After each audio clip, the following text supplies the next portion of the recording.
Good morning बच्चों and most welcome to another lecture of set theory.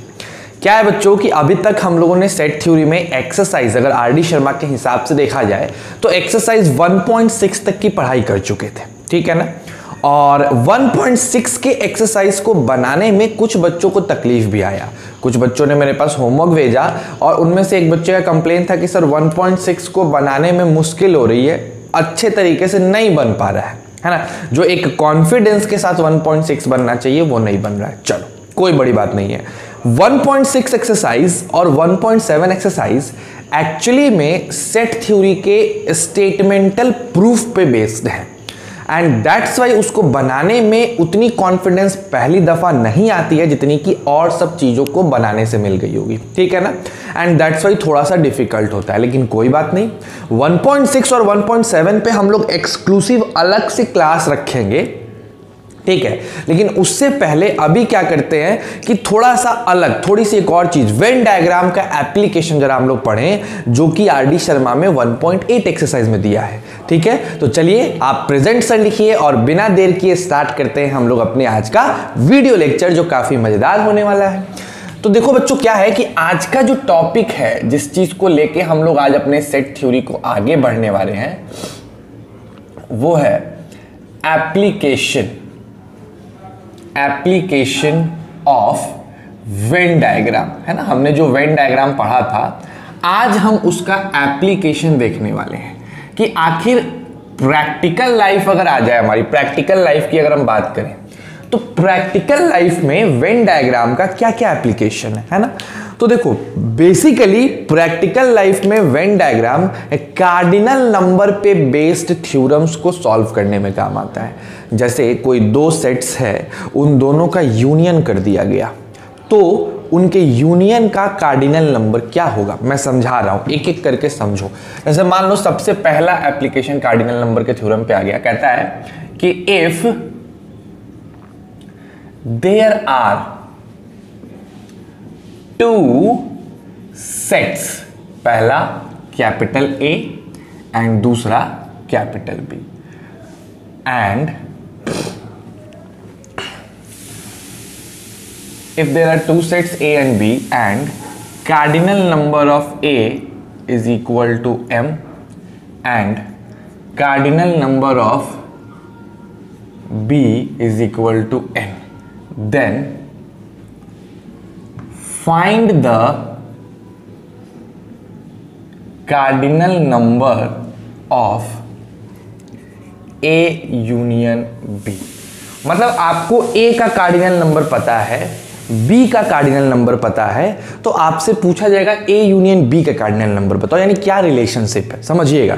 तो relationship कुछ ऐसा होता है, आओ हम जरा वेन डायग्राम से समझाते हैं। देखो यही मेन यूज है, यही मेन यूज है वेन डायग्राम का कि आप क्या चीज करके निकालिए, आप कार्डिनल नंबर के थ्योरम्स को प्रूफ करिए। मान लो ये मेरा सेट A है और ये मेरा सेट B है, ठीक है ना। अगर हम इसको यूनियन करेंगे, समझना मेरी बात को, हम यहां पे लिख देते हैं cardinal number of A union B। अगर मैं इसका यूनियन करता हूं तो हम कैसे यूनियन करना सिखाए थे तुमको, याद करो। हमने बोला था कि सबसे पहले तुम A वाले पार्ट को पूरी तरह से कलर कर दो। हम कहे चलो ठीक है, हमने A वाले पार्ट को क्या कर दिया, पूरी तरह से A वाले पार्ट को ये कलर कर दिया, कोई दिक्कत। पूरी तरह से मेरा A वाला पार्ट कलर हो गया। अब हम बोले थे कि अब आप B वाले पार्ट को पूरी तरह से, तो A वाले पार्ट को कलर कर दिए, तो यहां पे लिख दो कि हमने A का कार्डिनल नंबर ले लिया। A को कलर करने का मतलब A का पूरा कार्डिनल नंबर आ गया। अब हम क्या करने जा रहे हैं, अब हम B वाले पोर्शन को कलर करने जा रहे हैं। पूरा का पूरा B वाला पोर्शन, पूरा B वाला पोर्शन कलर करो, कोई भी इसमें छूटना नहीं चाहिए। पूरा B वाले पोर्शन को हमको कलर कर लेना है, एक भी B का पोर्शन छूटना नहीं चाहिए बच्चों। अब देखो हमने B वाले पोर्शन को भी ले लिया कि नहीं ले लिया, हमने B वाले पोर्शन को भी ले लिया। तो यहां पे लिख दो कि भाई कार्डिनल नंबर ऑफ A तो आ ही गया, कार्डिनल नंबर ऑफ B भी आ गया। लेकिन इसमें एक चीज देखो क्या दिक्कत है, A यूनियन B में ये बीच वाला दो बार नहीं होता है, लेकिन इसमें जब तुमने A लिया तो एक बार A लेते वक्त चला आया था और दूसरी बार जब आपने बी लिया तो बी लेते वक्त भी चला आया। और इसीलिए अगर गौर फरमा के देखोगे तो ये जो तुमको दिख रहा है ना, ये वाला पोर्शन, इस पोर्शन में ब्लू लाइन भी है और ब्लैक लाइन भी है। तो फिर क्या करना पड़ेगा सर? कुछ नहीं, एक बार ये वाला पोर्शन एक बार घटा देना पड़ेगा। तो हम क्या करेंगे यहां से कि एक बार इस इंटरसेक्शन वाले का कार्डिनल नंबर घटा देंगे।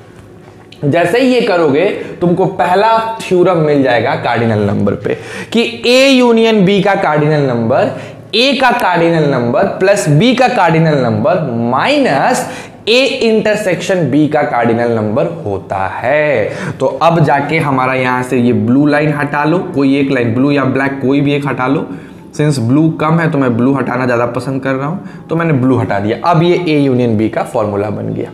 जैसे एक एग्जाम्पल से समझने की कोशिश करो।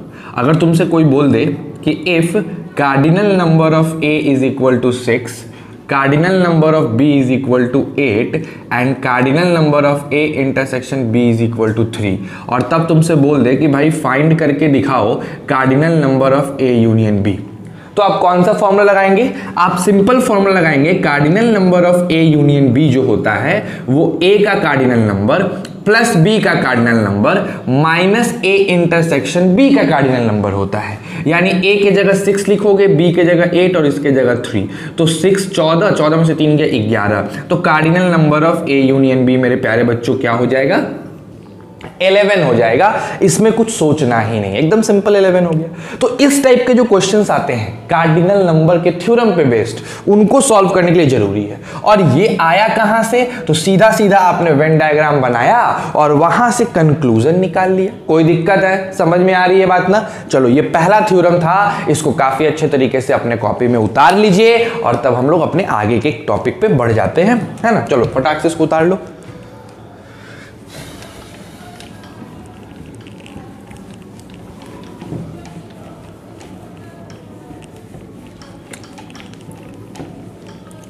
चलो बच्चे, अब आते हैं अपने सेकंड टॉपिक पे जो अपना दूसरा थ्योरम है ना? दूसरा थ्योरम क्या कहता है कि सर अगर मान लीजिए हमसे पूछ दिया गया कि cardinal number of A minus B क्या होगा, cardinal number of A minus B क्या होने वाला है, ये मेरे को बताओ, ठीक है ना? तो देखते हैं क्या होगा। अगर हम फिगर बनाते हैं, हमको फिगर ही से सब कुछ समझ में आ जाएगा। अगर हम फिगर बना दें तो हमको सब समझ में आ जाएगा। ये है मेरा ए और ये है मेरा b, this one is my a and this one is my b। a minus B का मतलब हुआ a में से उसको घटा देना जो b में, यानी ये वाला पोर्शन। ये जो मैं पोर्शन कलर कर रहा हूं ध्यान से देखो, यही पोर्शन आपका कहलाता है a माइनस बी। तो अगर ध्यान से तुम इसको देखो, अगर ध्यान से देखो गौर से, तो ये है कार्डिनल नंबर ऑफ a में से अगर हमने a इंटरसेक्शन b वाला कार्डिनल नंबर घटा दिया, a में से a इंटरसेक्शन b वाला कार्डिनल नंबर घटा दिया, तो मेरा सीधा काम हमको मिल जाएगा। हमको जो चाहिए वो मिल जाएगा, मिलेगा ना? अगर हम a में से घटा दें a इंटरसेक्शन b को, तो एक तो ये फॉर्मूला बनता है। बहुत लोग ऐसे दिमाग लगाते हैं कि cardinal number of a union b ले लो, पूरा आ गया, और इस a यूनियन b में से कार्डिनल नंबर ऑफ b को घटा दो, ए यूनियन बी में से बी को घटा दिए तो यही वाला पोर्शन बच जाएगा। तो एक ये भी तरीका होता है, एक ये भी तरीका होता है, दोनों ही आपके काम के होते हैं, तो दोनों को आप यूज कर सकते हो। तो a माइनस बी का जो फॉर्मूला होता है वो ये होता है, इसको भी ध्यान रखिएगा, कार्डिनल नंबर में काफी इंपॉर्टेंट है। कैसे प्रूफ हुआ? वेन डायग्राम से, सिंपल तरीके से। अब आ जाओ जो तीसरा थ्योरम है अपना कार्डिनल नंबर पे बेस्ड, उसको भी जरा हम लोग देख लें। तीसरा थ्योरम है cardinal number of A delta B. Delta का मतलब आप समझते हो सिमेट्रिक डिफरेंस, तो जरा आ जाते हैं।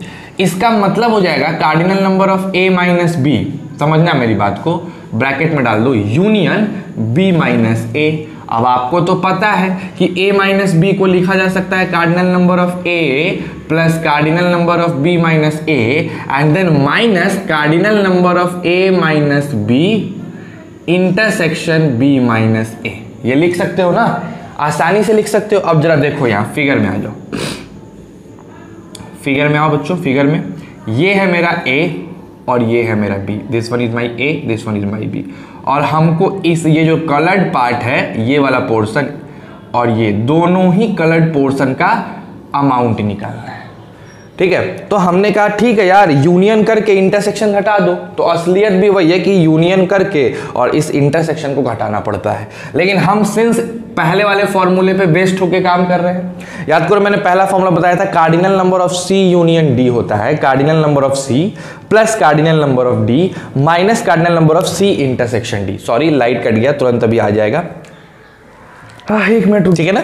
तो ये हमारे पास ऐसा चला है। अब देखो आगे क्या करते हैं, ठीक है।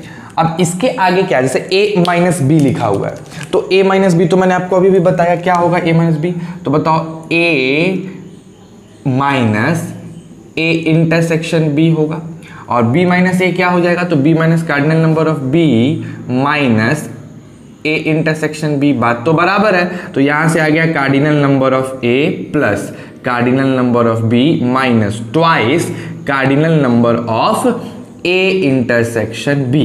अब देखो a प्लस b को हम लोग लिख सकते हैं cardinal number of a union b plus cardinal number of a intersection b minus पहले से twice cardinal number of a intersection b है, तो हमारे पास आ गया cardinal number of a union b minus cardinal number of a intersection b, ठीक है ना।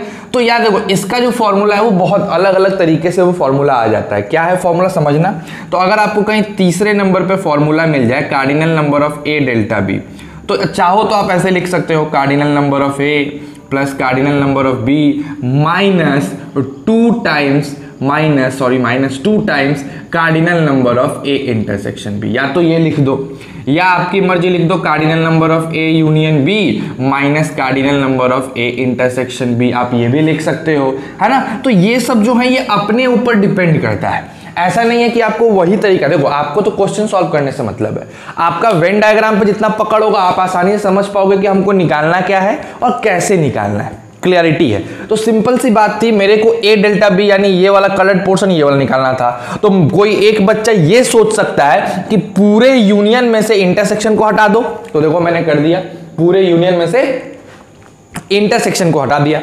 कोई बच्चा सोच सकता है नहीं हम a minus B union b minus A लिखते हैं इसको, तो हम पहले वाले फॉर्मूला का यूज करके बनाएंगे, तो भी देखो फाइनल टच वही मिलेगा। तो या तो ये लगा लो या तो ये लगा लो, दोनों बातें क्या है सेम है, कोनो अंतर नहीं है। बस जब क्वेश्चन प्रैक्टिस करोगे तो हम इससे भी बेहतर तरीका तुमको बताएंगे, उससे ही क्वेश्चन प्रैक्टिस करना ज्यादा बेहतर होता है। तो ये 2 नंबर 3 नंबर फॉर्मूला हो गया, फटाक से इसको उतारो, फिर हम लोग जरा आगे की तरफ बढ़ते हैं, कुछ और फॉर्मूला जान जाते हैं। आई होप आपने उतार लिया होगा, स्क्रीनशॉट ले लो तुरंत। हाँ जल्दी जल्दी करो बच्चों, बहुत इंपॉर्टेंट है, बहुत इंपॉर्टेंट। मोस्ट प्रोबेबली अब हमारा जो चैप्टर है वो 2 क्लासेस का चैप्टर और रह गया। अगर हम थ्योरेटिकल की बात करें, थ्योरेटिकल टॉपिक्स की बात करें, तो आज के बाद आपका थ्योरेटिकल टॉपिक लगभग खत्म हो गया है।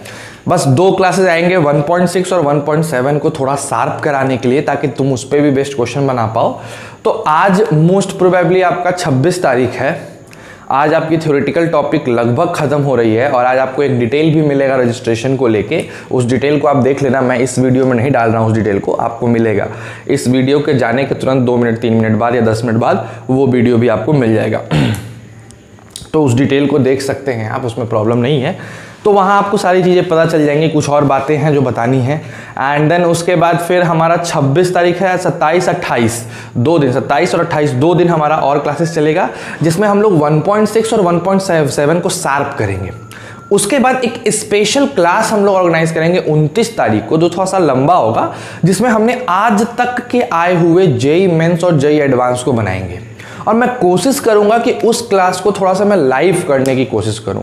ठीक, थोड़ी दिक्कतें तो होंगी, बट कोशिश करूंगा कि मैं उसको लाइव कर दूं, ताकि या फिर प्रीमियर कर दूं, ताकि वो एक क्विज टाइप का हो जाए। आपको एक समय दिया जाए, टाइम शेड्यूल्ड हो, और आप उस टाइम शेड्यूल में उसको बना के भेजो, फिर मैं उसका सॉल्यूशन, तो थोड़ा मजा आएगा। देखते हैं, कोशिश करते हैं, अगर हो सकता है तो हम लोग करेंगे ऐसा, और नहीं तो फिर नॉर्मल वीडियो की तरह जाएगी। तो 28 के बाद 26 27 हो गई, अभी 26 है आज, 27 28 हो गई, 29 को आपका वो जेईई मेंस वाला वीडियो आएगा। एंड देन 30 को आप 29 को अपना जेईई मेंस वाला जो एडवांस वाला जो आपका टॉपिक वाला जेईई मेंस और एडवांस के जो क्वेश्चंस हम करेंगे, उसके बाद 30 को आपको जो मन है, आपको मन है आर डी शर्मा बनाने का, आपको मन है सिंगेज की बुक बनाने की, आपको मन है एलन, आपको मन है रेजोनेंस, आपको मन है बंसल, आपको मन है दिल्ली का फिर जी जिस जगह का भी आपके पास असाइनमेंट है, अगर आपको मन कर रहा है, आपके पास अवेलेबल है, तो आप बना के देखो। अगर आपको कहीं से भी दुनिया का कोई भी प्रॉब्लम, कहीं से भी प्रॉब्लम होता है, आप उस प्रॉब्लम को 30 तारीख से को मेरे को भेज दो। मैं 30 को उन प्रॉब्लम्स पे बेस्ड एक वीडियो बना दूंगा जो डाउट क्लास के नाम से आएगा, एंड 31 को रिवीजन की टाइम दी जाएगी और 1 अगस्त को आपकी टेस्ट हो जाएगी। समझ रहे हो बात को? 1 अगस्त को आपके सेट थ्योरी का टेस्ट होगा जिसमें 30 क्वेश्चंस होंगे।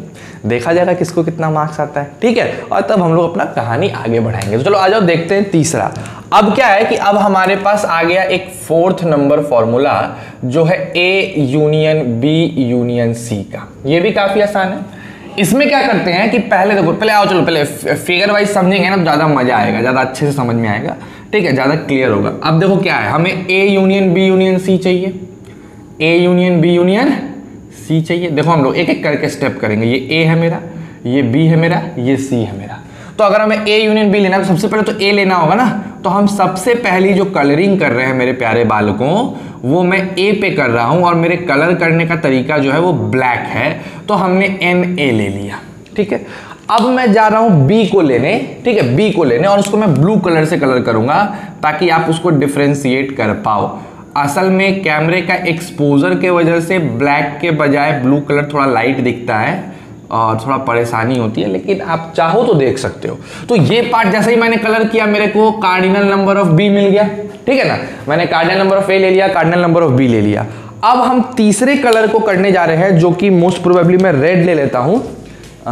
एक सेकेंड रुक जाओ, चलो मैं रेड कलर ले लेता हूं। रेड कलर जो होगा आपका वो C को दिखाएगा। तो मैं जरा C को ऐसे कलर कर दूं, ये पोर्शन मेरा रेड वाला C है, ठीक है ना? ये पोर्शन मेरा रेड वाला C है। तो हमने यहां पे लिख दिया plus cardinal number of C। But ऐसे में हमें A union B union C का नहीं मिला। आपने A लिया, आपने B लिया, आपने C ले लिया, लेकिन क्या उससे A union B union C मिला? नहीं, क्योंकि सेट बोलता है कि रिपीटेशंस आर नॉट अलाउड। तो भाई आप एक चीज देखो, जब A और B लिए थे तो ब्लू वाला कलर डबल बार आ गया था, यानी एक बार हमको A इंटरसेक्शन B मिटाना पड़ेगा। तो आ जाओ जरा ब्लू वाला कलर हम A इंटरसेक्शन B का यहां से इरेज कर देते हैं। चलो हमने ब्लू वाली कलर यहां से इरेज कर दी, ठीक है?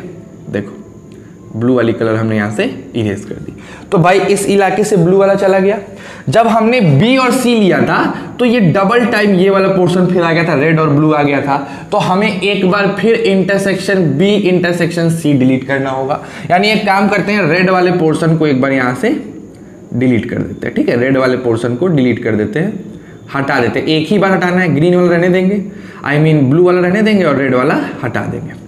तो हमारा जब रेड वाला हट गया तो ये सिर्फ और सिर्फ ऐसा कुछ आपको दिखेगा, सिर्फ एक कलर दिखेगा। अब इससे क्या है कि ये आ भी गया। अच्छा अंदर से भी रेड हटाना ना, ये वाले से, तो आपको ऐसा दिखेगा। बोलो कोई दिक्कत है? अब जब हमने इसको लिया, A और C को लिया, तो इस कंडीशन में भी हमारे पास प्रॉब्लम क्या आ गई कि वो 2 बार आ गया तो एक बार A इंटरसेक्शन C भी घटाएंगे। और जैसे ही तुम A इंटरसेक्शन C घटाओगे आप यहां से रेड वाला घटा दोगे, ठीक है? अब तुम खुद सोचो कि तुमने रेड वाला यहां से घटा दिया, इसमें से तुमको ये ब्लैक घटाना पड़ेगा। तो भाई कुछ बचा क्या? बीच वाला। ये बीच वाला तो 3 बार आया, 3 बार घट गया। तो इस कॉमन को, जो तीनों में कॉमन है, उसको एक बार जोड़ना पड़ेगा, तो हो जाएगा A intersection B intersection C। तो ये फॉर्मूला होता है A union B union C का। समझना मेरी बात को। हमने A union B union C का फॉर्मूला निकाला, हमने A लिया, हमने B लिया, हमने C लिया। जब हमने A और B लिया तो ये बीच वाला 2 बार आया, एक बार घटा दिए। फिर हमने जब B और C लिया, फिर एक बार आया, फिर एक बार घटा दिए। फिर इसको लिया तो फिर एक बार आया, फिर एक बार घटा दिए। तो ये बीच वाला तो आया ही नहीं ना मेरे पास, तो उसको एक बार जोड़ना भी पड़ता है। तो ये फॉर्मूला होता है A union B union C का, cardinal number of A plus cardinal number of B plus cardinal number of C minus A intersection B minus B intersection C minus A intersection C और फिर A intersection B intersection C। ठीक, तो ये चीज ध्यान रखो, ये भी काफी इंपॉर्टेंट फॉर्मूला है ना। इसके बाद जो मैं तुमको 2-3 फॉर्मूले और बताने वाला हूं वो इन लोगों से ज्यादा इंपॉर्टेंट है, बिकॉज वहां पे परेशानी क्रिएट हो जाता है, तो उसको ध्यान से देखना है। जरा इसको उतार लीजिए, फिर हम लोग आगे बढ़ते हैं। मिटा दिया जाए इसको, चलिए सर।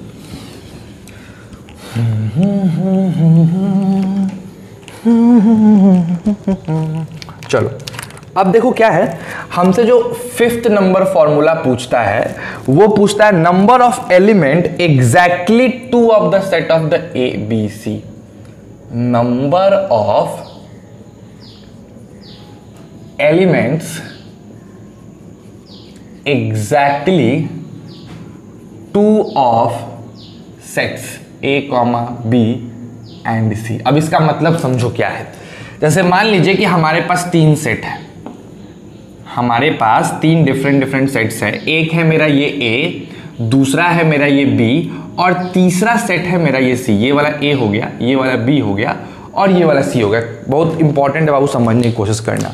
हमसे बोल रहा है हमको वो एलिमेंट्स की संख्या प्राप्त करनी है जो एग्जैक्टली 2 सेट्स में है, एग्जैक्टली 2 में है।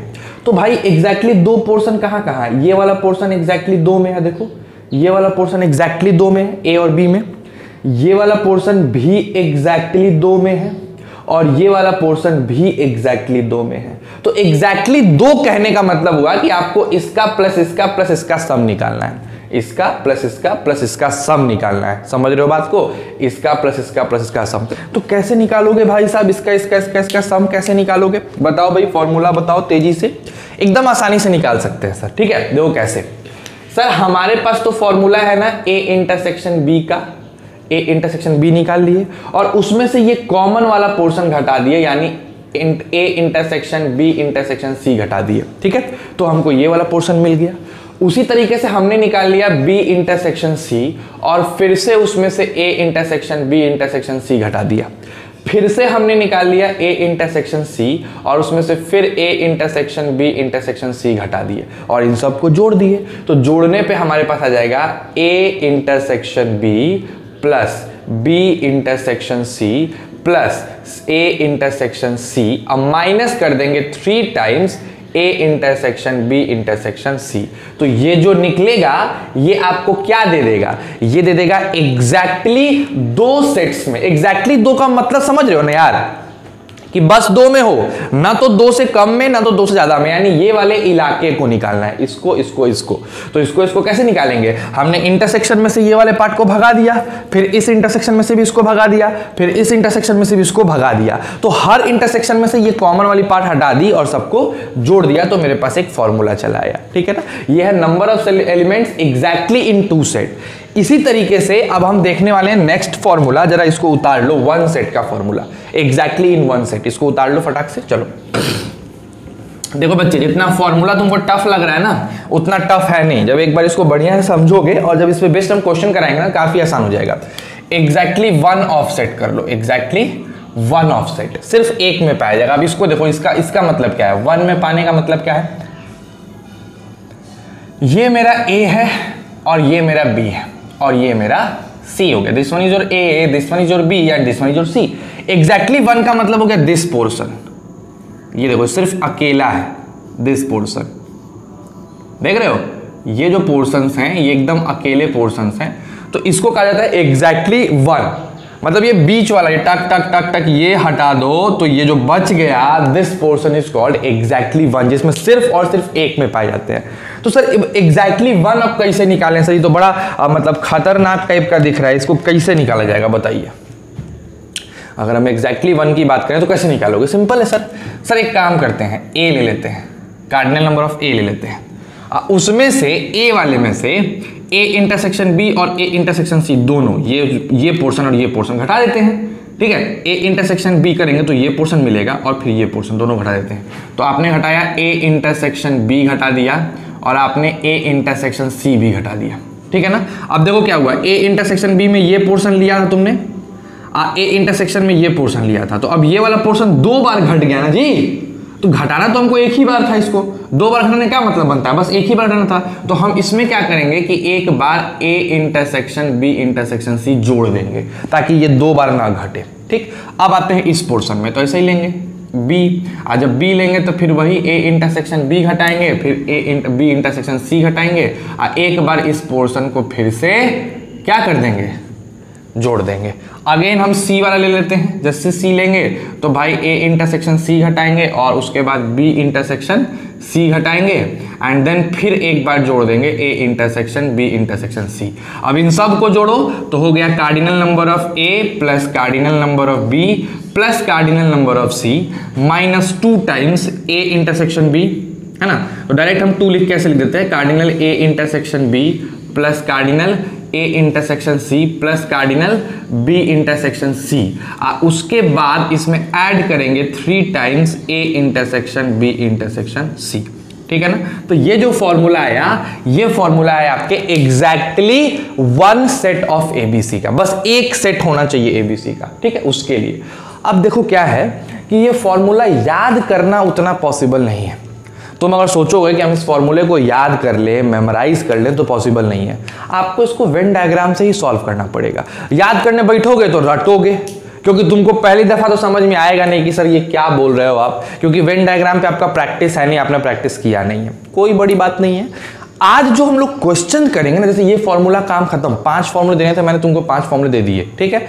अब आपकी मर्जी, आप फॉर्मूले को याद रखो और उससे बनाओ, या फिर जो तरीका मैं समझाने जा रहा हूं उस तरीके से बनाने की कोशिश करो। समझ रहे हो ना बात को। तो ये ध्यान दोगे, अगर जो तरीका बता रहे हैं तो सारा क्वेश्चन 1.8 का बन जाएगा और काफी आसानी से बन जाएगा, लेकिन ध्यान दोगे तो। नहीं ध्यान दोगे तो बनाना काफी मुश्किल है। तो चलो स्टार्ट करते हैं 1.8 के क्वेश्चंस को सॉल्व करना। ये फॉर्मूला बस एक फॉर्मेलिटी है कि हाँ, आपको याद रहना चाहिए, आपके दिमाग में रहना चाहिए कि क्या है फॉर्मूला, कैसे आया, ताकि कोई पूछ दे तो बना पाओ। बाकी जो हम लोग क्वेश्चन लगाते हैं वो हम लोग वेन डायग्राम के तरीके से लगाते हैं। इसका फॉर्मूला का यूज बहुत कम करते हैं, कभी कभार यूज कर लिए, मैक्सिमम टाइम हम लोग इसका यूज नहीं करते हैं, ठीक है ना। तो ज्यादा चिंता मत करो, एक बार वीडियो को शांति से समझोगे, चीजें काफी क्लीन होगी। नहीं क्लीन होती है मेरे को बताओ, मैं थोड़ा इसको और ईजी करके समझाने की कोशिश करूंगा। बाय द वे बहुत ईजी है यार, आसान है, समझ सकते हो, कोई बहुत बड़ी बात नहीं है, ठीक है। तो चलो मिटाते हैं इसको।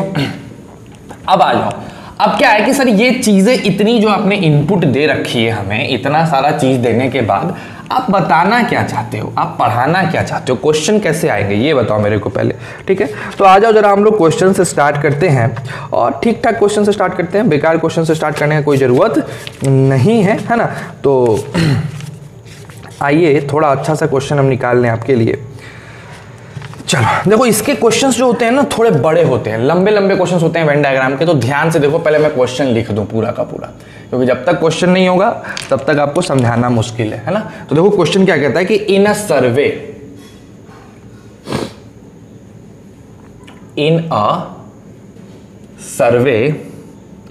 Of 25 students, it was found that 15 had taken mathematics,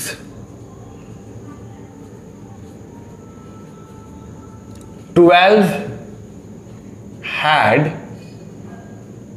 taken physics, 12 had taken physics, and 11 had taken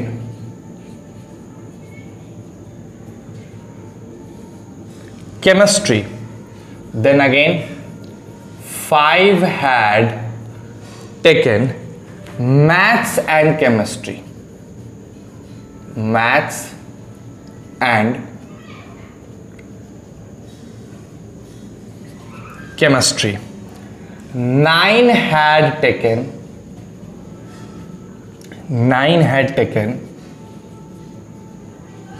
maths and physics. 4 had taken physics and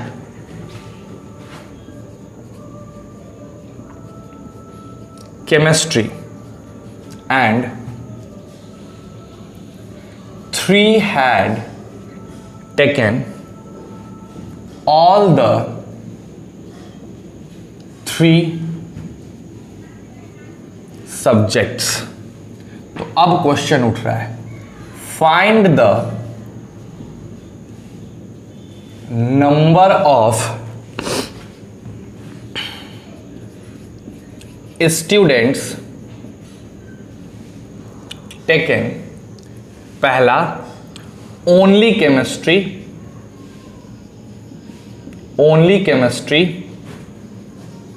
दूसरा ओनली मैथ्स, तीसरा ओनली फिजिक्स, चौथा physics and chemistry P and C and not M, maths नहीं लिया उन लोगों ने। उसके बाद फोर्थ के बाद फिफ्थ पे आ जाओ, maths and physics but not chemistry. 6 only one of the subjects. Then 7th हो गया, at least one of 3 subject, और आखिरी में आ गया हमारे पास नन, एक भी नहीं लिया, नन ऑफ द सब्जेक्ट। अब देखो बच्चे इसमें क्या है समझना जरा। अब देखो इसको बनाने से पहले मैं कुछ बातें बता रहा हूं, समझना मेरी बात को। ऐसे जो क्वेश्चंस होते हैं ना, ये वेन डायग्राम के एप्लीकेशन पे बेस्ड होते हैं। ये हमारे डे टू डे लाइफ का क्वेश्चन, आपको एक सिचुएशन में डाल दिया गया और उस सिचुएशन के हिसाब से आपको जज करना है कि किस वाले में कितने होने चाहिए। जैसे आपको सिचुएशन दिया गया कि एक सर्वे हुई, सर्वे में 25 बच्चे थे, तुमने सर्वे किया और सर्वे में आपको 25 स्टूडेंट्स मिले, है ना। अब कह रहा है कि ये पाया गया, इट वाज फाउंड, कि उन 25 में से 15 बच्चों ने बोला कि हमने मैथ्स लिया है, उसके बाद 12 बच्चों ने बोला कि हमने फिजिक्स लिया है, 11 बच्चों ने बोला कि हमने केमिस्ट्री लिया है। फिर क्या बोला गया कि 5 ऐसे थे उसमें से जो मैथ्स भी लिए थे और केमिस्ट्री भी लिए थे, 9 ऐसे थे जो मैथ्स और फिजिक्स दोनों लिए थे, 4 ऐसे थे जो फिजिक्स और केमिस्ट्री लिए थे, और 3 ऐसे बच्चे थे जिन्होंने तीनों सब्जेक्ट लिया था। अब आपसे पूछा जा रहा है कि आप वो बताओ कितने ऐसे थे जो सिर्फ केमिस्ट्री लिए थे, कितने ऐसे थे जो सिर्फ मैथ्स लिए थे, कितने ऐसे थे जो सिर्फ फिजिक्स लिए थे। ऐसे करके आपसे क्वेश्चंस पूछे जाएंगे। तो इसको बनाने का बेस्ट तरीका वेन डायग्राम है, इससे ज्यादा आसान कोई तरीका हो ही नहीं सकता वेन डायग्राम से आसान। अब कैसे तो मैं समझाता हूं, देखो क्या करना होता है। आप देख रहे हो कि यहाँ पे 3 सब्जेक्ट है, एक फिजिक्स, एक केमिस्ट्री, एक मैथ्स। तो आप 3 सेट ले लो, फिजिक्स के बच्चों का सेट, केमिस्ट्री के बच्चों का सेट और मैथ्स के बच्चों का सेट, और बनाओ यहाँ पे एक बढ़िया सा वेन डायग्राम। देखो ध्यान से, यहाँ पे हमने एक वेन डायग्राम बना। ये ले लो मेरे फिजिक्स के बच्चों का या मैथ्स के बच्चों का ले लो, ये ले लो मेरे फिजिक्स के बच्चों का, और ये वाला इलाका ले लो मेरे केमिस्ट्री के बच्चों का। ठीक, 3 इलाके हो गए। अब तुम देखोगे जब तीनों को बनाया गया तो इसमें अलग अलग 6 इलाके हैं। जैसे सिर्फ ये वाला इलाका ले लो, ये ए इलाका हो गया, इस वाले को बी इलाका मान लो, इस वाले को सी इलाका मान लो, इस वाले को डी मानो, इस छोटे वाले को ई, इसको एफ, इसको जी। तो टोटल इतने इलाके हो गए, A B C D E F G H. अब क्वेश्चन कह रहा है कि कितने बच्चे हैं जो मैथ्स लिए हैं, 15। तो यार मैथ्स वाला ये ब्रांच है, यानी कि अगर हम ए वाला इलाका प्लस बी वाला इलाका प्लस डी वाला प्लस ई वाला इलाका जोड़ दें तब जाके हमको 15 मिलेगा। बिकॉज मैथ्स में तो इतना ही है ना, अब चाहे वो फिजिक्स लिए हो चाहे नहीं लिए हो, मैथ्स तो इतना इलाका, तो टोटल मैथ्स लेने वाले 15 बच्चे हैं, तो A plus B plus D plus E 15। हमको उससे नहीं मतलब है कि उन मैथ्स में से किसने फिजिक्स लिया किसने नहीं लिया, उससे नहीं मतलब है। मैथ्स लिए हो ना, तो मैथ्स लेने वाले लोग कितने हैं, A plus B plus E plus D. तो ये इलाका मैथ्स वाला था, तो हमने इन सबको जोड़ के 15 कर दिया। हमारे पास हमारा सबसे पहला इक्वेशन आ गया। उसी तरीके से मेरे प्यारे बच्चों 12 लोगों ने फिजिक्स ले रखा है, तो ये हैं 12 लोग जो फिजिक्स ले रखे हैं। भाई फिजिक्स लिए हो ना, तो फिजिक्स वाले क्या हो गए, B plus C plus E plus F, ये 12 हो गए। ये मेरा इक्वेशन 2 हो गया जिन्होंने फिजिक्स ले रखा है। अब हम बात करेंगे 11 लोगों ने केमिस्ट्री ले रखा है, यानी ये जो पोर्शन नीचे देख रहे हो ये केमिस्ट्री वाला है, यानी D plus E plus F plus G, ये केमिस्ट्री वाले लोग हो गए। ठीक है, देखो हमको उससे नहीं मतलब है कि उन लोगों ने मैथ्स लिया है तो फिजिक्स लिया है कि नहीं। भैया मैथ्स लिए हो कि नहीं लिए हो, लिए हो तो इस गोले वाले दायरे में आओगे, और गोले वाले दायरे का अमाउंट दे रखा है 15, एंड दैट्स व्हाई मैंने सबको जोड़ के मैंने 15 कर दिया। वही फिजिक्स में मैंने सबको जोड़ के 12 किया, और केमिस्ट्री में मैंने सबको जोड़ के 11 किया। अब क्वेश्चन दे रहा है कि 5 ऐसे हैं जिन्होंने मैथ्स एंड केमिस्ट्री लिया है। तो जरा बताओ तो मैथ्स और केमिस्ट्री का इलाका कौन है? ये जो तुम इलाका देख रहे हो, this area is your maths and chemistry both. इधर से देखो तो मैथ्स भी है, इधर से देखो तो केमिस्ट्री भी है। यानी जो मेरा D+E है वो 5 है, क्योंकि इन्होंने मैथ्स प्लस केमिस्ट्री दोनों लिया है। ये इक्वेशन 3 हो गया मेरा। वंस अगेन अगर हम आ जाएं तो 9 लोगों ने मैथ्स एंड फिजिक्स लिया है। तो भाई देखो, this one is your maths plus physics इलाका, यानी B+E। तो सर B+E जो है वो मेरा 9 हो जाएगा, इक्वेशन नंबर 4। आफ्टर इट 4 लोगों ने फिजिक्स एंड केमिस्ट्री लिया है। This one is your physics portion, this one is your chemistry. तो E+F हमारे हो जाएंगे 4, ये हमारा इक्वेशन 5। और सबसे आखिरी में 3 ऐसे बंदे हैं जिन्होंने तीनों लिया है। तो यार तीनों वाला इलाका तो बस यही है ना, यही इलाका है ना जिसमें तीनों है। तो E, तो मेरे E का जो वैल्यू है वो पहले ही से तुमको दिख गया, 3 आ गया, है ना। तो हमारे पास सारी बातें आ गई। अब बाकी अलग अलग पूछ रहा है। तो E मिल गया मेरे को। अगर E मिल गया, इस E को यहां रख दें E+F में, तो हमको F की वैल्यू देखो कितनी मिल जाएगी, 4 - 3 1। अब यहां अगर E हम रख दें तो B की वैल्यू मेरे को 6 मिल जाएगी। यहां E रख दूं तो D की वैल्यू मेरे को 2 मिल जाएगी। तो समझो मेरी बात को कि E की वैल्यू मेरी 3 है, F 1 है, B 6 है, D 2 है। अब अगर इसमें चलाऊं मैं, इस वाले में, E का वैल्यू पता, F का पता, D का पता। E का कितना 3, D का कितना 2, तो 3 + 2 5, और F का वैल्यू 1 तो 6, यानी G की वैल्यू अपने आप आ जाएगी 5।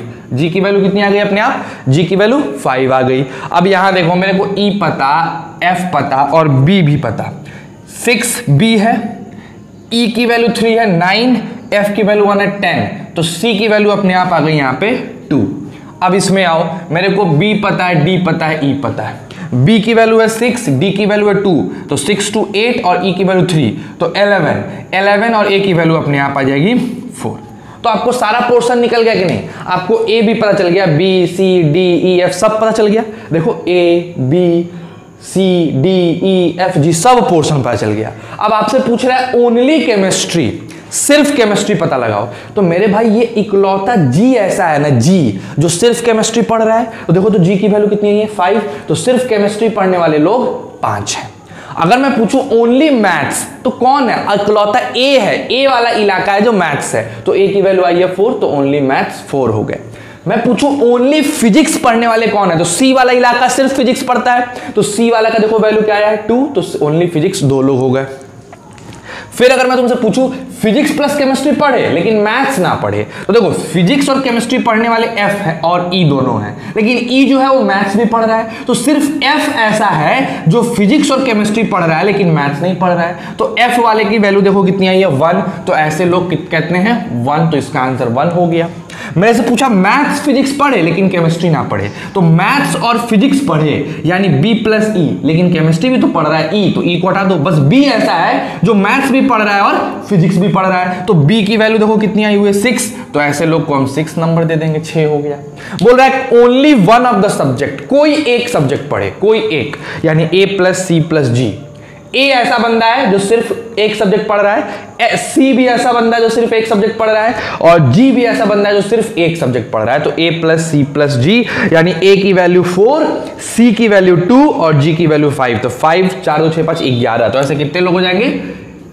11 लोग। अब देखो ये वाला क्वेश्चन कह रहा है एट लीस्ट, कम से कम एक तो पढ़े ही पढ़े, यानी इन सब को जोड़ दो, A+B+C+D+ सबको जोड़ दो। ये कुछ ऐसे बच्चे हैं जो कम से कम एक पढ़ रहे हैं, एक से ज्यादा पढ़ रहे हैं कोई दिक्कत नहीं है, लेकिन कम से कम तो एक पढ़ रहे हैं। तो इन सब को जोड़ोगे तो 6 + 1 7, 7 + 2 9, 9 3 12, 12 5 6 17, 17 and 2 19 and 4 23, 23 ऐसे लोग हैं जो कम से कम कोई ना कोई सब्जेक्ट तो पढ़ रहे हैं। तो नन ऑफ द सब्जेक्ट, तो 25 बच्चों से तुमने पूछा, 23 ऐसे बच्चे मिले जी कोई ना कोई सब्जेक्ट पढ़ रहे हैं, तो 2 ही बंदा ऐसा है ना जो कि नहीं पढ़ रहा है, तो आंसर 2 हो गया।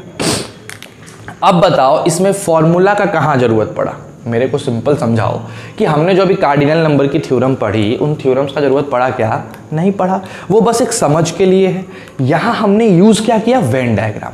हमें मैथ्स, फिजिक्स, केमिस्ट्री दिया था, हमने 3 सेक्शन बनाया, मैथ्स, फिजिक्स एंड केमिस्ट्री। जो भी अलग अलग सेक्शन बचे उसको अलग अलग नाम दे दिया, फिर इंफॉर्मेशन के हिसाब से उनको अलग अलग इक्वेशंस में डाल दिया और इक्वेशंस को सॉल्व करके ABCDEF सब निकाल लिए और हमारा आंसर आ गया। ठीक है ना। तो इस तरीके से जब क्वेश्चंस बनाओगे तो ये ज़्यादा बेहतर होता है, आसान होता है, साथ साथ फास्ट होता है। अब आप देखो ऐसे क्वेश्चंस जेईई मेंस वगैरह में आएंगे, समझना। तो जेईई मेंस में जाओगे, अगर ऐसा कोई क्वेश्चन आ गया तो वहां पे बैठ के क्या कार्डिनल नंबर प्रूफ करोगे? नहीं, सीधे ये लगाओगे, पट से आंसर पाओगे। क्लियरिटी है। बोर्ड में जाओगे, बोर्ड में भी बनेगा, बोर्ड का भी ये सॉल्यूशन है। एनसीईआरटी का क्वेश्चन का सॉल्यूशन ये एनसीईआरटी ऐसे ही बना के देता है, तो भाई बोर्ड भी वैलिड करता है, जेईई मेंस भी इस तरीके को वैलिड करता है। तो कार्डिनल नंबर हम वहां लगाते हैं जहां एकदम जरूरी है लगाना, बिना उसके लगाए नहीं बन सकता। लेकिन जहां इस टाइप के क्वेश्चंस आएंगे वहां आप इसको आसानी से लगा के बना सकते हो। ठीक है ना। तो चलो, ये पहला क्वेश्चन था, इस पे हम थोड़ा और क्वेश्चन करते हैं। आप इसको उतारिए जरा, हम चेक कर ले कि रिकॉर्डिंग तरीके से चल रहा है कि नहीं चल रहा है। चलिए उतार लीजिए फटाक से इसको, अभी बहुत क्वेश्चंस करने वाले हम लोग। बढ़िया चल रहा है, कोई दिक्कत नहीं है। आ जाओ, मेरे हिसाब से आप लोग उतार लिए होंगे। देखो बेटा, थोड़ा मेहनत वाला टॉपिक तो है लेकिन आसान है, आसानी से समझ लोगे तो काफी बेहतर होगा। देखो, अगर सेट थ्योरी नहीं पढ़ोगे ना तो फिर तुम्हारा आगे का सारा चैप्टर खराब हो जाएगा, रिलेशन खराब हो जाएगा। रिलेशन खराब होगा तो तुम फंक्शन में थोड़ा बहुत डगमगाओगे। फंक्शन वैसे थोड़ा सा अलग है लेकिन थोड़ा डगमगा तो जाओगे, फीलिंग नहीं आएगी फंक्शन में। और फंक्शन खराब होगी तो कैलकुलस तो खैर आपका डूब ही जाएगा। तो इसीलिए अच्छे से पढ़ो, मन लगा के। जो दिक्कत है मेरे से पूछो, कोई घबराहट नहीं है ना। आ जाओ, दूसरे क्वेश्चन पे आते हैं हम लोग। इसी टाइप का मैं एक दूसरा क्वेश्चन देता हूं और ये क्वेश्चन कोशिश करो कि ये क्वेश्चन तुम लोग बनाओगे। ठीक है, आ जाओ। कह रहा है, in a survey of 100 student, in a survey of 100 students. अब 100 लोगों की सर्वे की गई। The number of students studying the various languages were found to be: first, English only 18, then English but not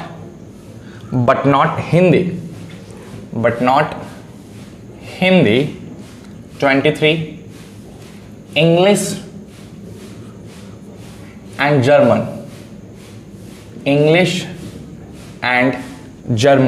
8, then English 26, then German 48, again German and Hindi, Hindi 8, and no languages 24. Now अब question पूछ रहा है, find the number of students who were studying first Hindi, second English and Hindi, third English, Hindi and German. चलिए बच्चों, जरा शुरुआत करते हैं, समझते हैं क्वेश्चन को। पहले सबसे पहले तो बात है, क्वेश्चन को समझना काफी जरूरी है। आ जाओ, क्वेश्चन कह रहा है कि भाई साहब हम लोगों ने 100 बच्चों का, 100 स्टूडेंट का सर्वे किया। सर्वे करने पे पाया गया कि वो लोग कुछ लैंग्वेजेस सीखते हैं। कौन कौन? तो 18 ऐसे बंदे हैं जो सिर्फ इंग्लिश सीखते हैं। इंग्लिश ओनली का मतलब हो गया सिर्फ इंग्लिश, इंग्लिश के अलावा उनको कोई चीज से नहीं मतलब है, वो 18 बंदे हैं। English but not Hindi, English सीखेंगे लेकिन हिंदी नहीं सीखते हैं, वो है 23 बंदे।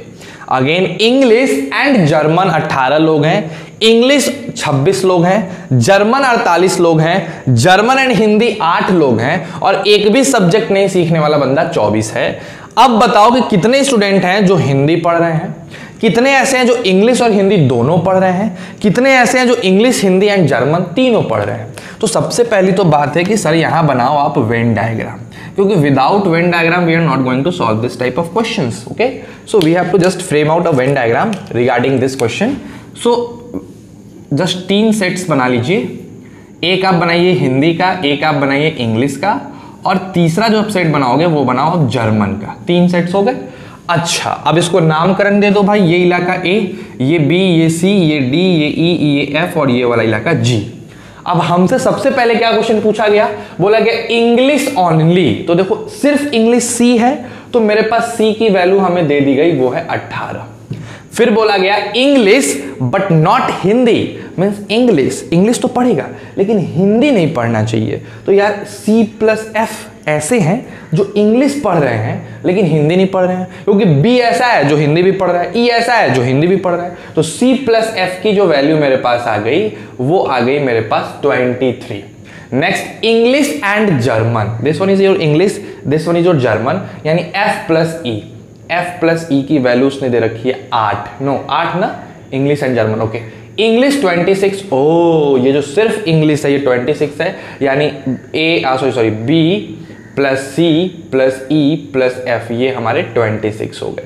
देन आगे उसका पूछा German 48, this German will be 48, then D plus E plus F plus G आपका 48 हो गया, कोई प्रॉब्लम नहीं है। Then German and Hindi, this one D plus E, then D plus E, German and Hindi आपके 8 हो गए, और कोई सा भी लैंग्वेज ना पढ़े वो 24 हो गया। यानी हम कहेंगे कि 100 में से अगर हमने A plus B plus C plus D plus E plus F plus G को माइनस कर दिया तो हमें 24 मिल जाएगा। ये एक इक्वेशन हो गया।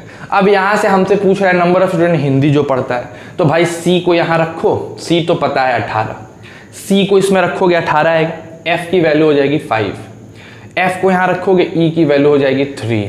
अब देखो सी ई एफ पता, सी 18, एफ 5, 18 5 23 और 3 की वैल्यू हो गई 18 और 5 23 और 3 26, तो बी कितना हो गया 0। ये जो बी वाला पोर्शन है ये 0 हो गया, ठीक है ना। अब आते हैं आगे, डी में आते हैं, ई एफ में आते हैं। ई पता है अपने को कितना है, ई तो 3 है, एफ पता है 5 है, और डी और जी तो नहीं पता है हम लोगों को, डी और जी तो निकालना होगा। अच्छा चलो यहाँ ई रखो, 3 रखोगे तो डी की वैल्यू हमें पट से पता चल जाएगी, 5 हो जाएगा डी की वैल्यू। अब इसमें रख दो, डी 5 हो गया, ई तुम्हारा 3 हो गया, 8 हो गया, और एफ तुम्हारा 5 हो गया, तो 8 5 13, तो हमारे पास जी की वैल्यू आ गई 48 में से 13 जाएगा तो मेरे हिसाब से 35 हो जाएंगे, ठीक है ना। तो हमारे पास ये सब आ गए, C F E B D G. तो अब बचा ए बच गया सिर्फ, है ना। तो एक काम करते हैं, यहाँ इसको इधर लेके जाते हैं, तो ये हो जाएगा 124, है ना। अब देखो ए का तो वैल्यू पता नहीं लेकिन बी का पता है, बी की वैल्यू 0, सी की वैल्यू 18, तो 18 हो गया, 0 हो गया।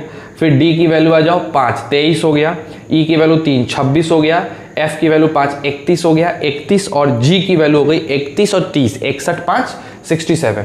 ये बराबर हो जाएगा हमारे किसके, क्या किया हमने, इसको इधर भेजा था ना, तो एक सेकंड, इसको इधर भेजा तो 124 हो गया, एंड इसको इधर भेजा तो यहाँ 124 इक्वल टू ए प्लस 67 हो जाएगा, ठीक है ना, कोई दिक्कत। तो हमारे पास ए की वैल्यू निकल के आ जाएगी 124 माइनस 67, 124 माइनस 67 जो हो जाएगा 14 माइनस 7 यहाँ पे 5 57 हो जाएगा, ठीक है। तो ए की वैल्यू मेरे पास आ गई 57। अब जो निकालना है मेरे प्यारे बच्चों निकाल लो। क्या क्या निकालना है आपको, नंबर ऑफ स्टूडेंट्स हिंदी पढ़ने वाले, यानी this one is your Hindi, तो A plus B plus D plus E, तो हमारा हिंदी पढ़ने वाला ये इलाका हो गया। अब जो भी आए, ए को बी में, बी को ई में, ई को डी में जोड़ दो, आ जाएगा हिंदी पढ़ने वाला। नेक्स्ट बोल रहा है कि हमको वो निकालना जिसमें इंग्लिश और हिंदी पढ़ता हो, तो this portion is English and Hindi, तो बी तो 0 है, ई की वैल्यू आएगी, ई की वैल्यू हमने पहले ही निकाल के रखी है 3, तो ऐसे 3 बंदे हैं जो इंग्लिश और हिंदी पढ़ते हैं, तो ये 3 हो जाएगा। फिर पूछता है इंग्लिश हिंदी एंड जर्मन, यानी ई, 3, तो सिंपल हमारा आंसर क्या हो जाएगा 3 हो जाएगा। ठीक, तो ऐसे क्वेश्चंस को इस तरीके से डील करते हैं, काफी आसान क्वेश्चन है। अगर आपने वेन डायग्राम फिर फ्रेम कर लिया और उसके रिगार्डिंग इक्वेशंस बना लिए तो फिर इक्वेशन सॉल्व करना रहता है आपको, और इसमें तो खैर आप माहिर है ये हो कि इक्वेशंस कैसे सॉल्व करना है, ठीक है ना। तो इस टाइप के क्वेश्चंस आपको डील करने हैं। तो ऐसा है बच्चों कि भाई साहब इसके बाद क्वेश्चंस आपको करने पड़ेंगे। ठीक, तो एक काम करो, आज का जो क्लास है वो सिर्फ इतना ही रहने देते हैं। मेरे हिसाब से 50 मिनट का क्लास हो चुका होगा, 50-55 मिनट का काफ़ी आज का क्लास, क्योंकि थोड़ा टिपिकल भी आज का क्लास थोड़ा सा टफ है। तो आप बस इस चीज़ को रिवाइज कर लो, खूब बढ़िया से यहाँ तक रिवाइज करो। कल हम 1.6 और 1.7 ना करके कल का जो हम क्लास करने वाले हैं वो कल का क्लास हमारा होगा इसी पे बेस्ड और क्वेश्चंस। यानी कल का क्लास कोई थ्योरी नहीं होगी, पूरी 1 घंटे हमने 7-8 क्वेश्चंस करने हैं, तब जाके हम 1.8 बनाएंगे। ठीक, तो आज आपका होमवर्क बस इतना है कि भाई टेस्ट होने वाला है आपका, अगले कुछ दिनों में टेस्ट होगा, तो पहले पूरी चीजें रिवाइज कर लो, जितना पढ़ाए हैं सबको अच्छे से पढ़ लो, रिवाइज कर लो, असाइनमेंट्स बना लो, और उसके बाद इसको आज के पढ़ाए गए चीज को रिवाइज कर लो। बस कोई आगे का चीज नहीं पढ़ना है, कुछ आगे नहीं करना, बस इतना कर लो। और आज के चॉकलेट प्रॉब्लम, अच्छा हाँ, चॉकलेट प्रॉब्लम से याद आया, पिछले बार का भी चॉकलेट प्रॉब्लम एक बच्चे ने भेजा था, श्वेतम ने भेजा था, काफी अच्छा 11 उसका आंसर था, काफी बेहतर और आसान क्वेश्चन था, बट फिर भी आपने बनाया, दैट्स ग्रेट। तो नेक्स्ट चॉकलेट प्रॉब्लम आपके स्क्रीन पे है, आप इसको बना सकते हैं और बना के मेरे को भेज सकते हैं, ठीक है ना। तो ये एक छोटी सी बात है। इस वीडियो के जस्ट बाद, जैसे ये वीडियो अपलोड हुआ, इसके जस्ट बाद 2 से 3 मिनट का एक और वीडियो अपलोड होगा, और उस वीडियो में आपको बताया जा रहेगा कि क्या डिटेल है आपके रजिस्ट्रेशन का। तो प्लीज उस वीडियो को जरूर देखिएगा, बिकॉज वो काफी इंपॉर्टेंट है आपके फॉर्म से रिगार्डिंग, ठीक है। तो बाकी तब तक के लिए इतना काफी है, पढ़ते रहो, मन से बनाते रहो क्वेश्चंस, डाउट सॉल्व करते रहो। कोई दिक्कत है तो मेरे से फोन करके पूछ लो कि सर ये वाली चीजें समझ में नहीं आई, प्लीज आप जरा इसको फिर से एक बार एक्सप्लेन कर देना। ओके, तो चलो घर पे रहो, खुश रहो, पूरे फैमिली को खुश रखो, एनर्जेटिक रहो, एंथुसियाज्म के साथ भरे हुए रहो, पूरी मेहनत से पढ़ाई करो, and at last stay safe and stay healthy.